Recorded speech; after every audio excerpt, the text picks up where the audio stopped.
શું એવા દેહથી જીવવું જેનાથી બ્રાહ્મણનો અપરાધ થાય, જેનાથી સંતનો અપરાધ થાય? આ દેહને મારે તો રાખવો જ નથી, હું અત્યારે જ સમાપ્ત કરી દઉં, પણ હવે તો બ્રાહ્મણના શાપને સાચો કરવા માટે મારે 7 દિવસ તો જીવવું જ પડશે. તરત પોતાના દીકરાને જન્મે જઈને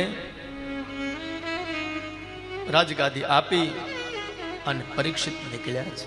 જોજો વાલા, આપણને 7 દિવસનો શાપ મળે તો આપણે શું કરીએ? બેંક બેલેન્સ સરખું કરવા મળીએ, છોકરાના નામે બધું કરાવવા મળીએ. ખાલી ડોક્ટર 24 કલાક આપે ને તોય હવારમાં. અને પરીક્ષિતને શાપ મળ્યો તો પરીક્ષિતે શું કર્યું? બધું છોકરાને આપી દીધું અને આપણે જઈએ ગંગા કિનારે. આપણે પરીક્ષિતની જેમ જ છે બધું. આપણે છોડી નથી.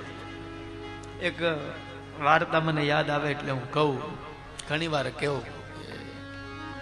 એક દાદા, એનો જીવ નતો જતો, ખાટલામાં સૂતા હતા અને ડોક્ટરને પૂછ્યું કે દાદાનો જીવ જાય એવું કાંઈ?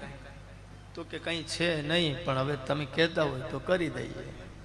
બોલે 10,000 રૂપિયાનું એક ઇન્જેક્શન થાય, 10 મિનિટ પૂરતી બોલી શકશે, તમારે જે બોલાવો એ બોલી લેજો, પછી દાદા ખલાસ થઈ જશે. એટલે ચારેય છોકરાએ વિચાર કર્યો કે જો નાનો મોટાને કે મોટા હું કાંઈ નહીં આપું, બાપાનો ભલે જીવ રીબાઈ ભાગ નહીં આપ. મોટો નાનાને કે જો બાપા કઈ બોલશે ને ખજાનો આપશે ને દુકાન મારા નામે કરશે તો હું તને કઈ નહીં આપું. ચારે અંદરો અંદર વાત કરે.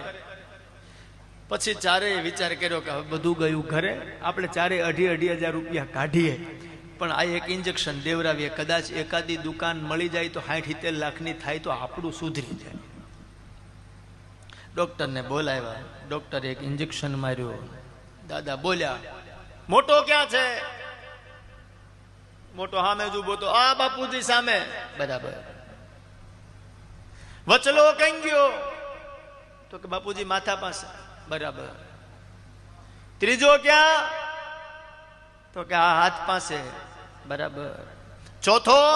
તો કે તમારા હાટું ગરમ પાણી કરે. તો દુકાને કોણ છે? જીવ વયો ગયો. સમજાય ને? તમે ચારે અહીંયા છો તો દુકાને કોણ છે?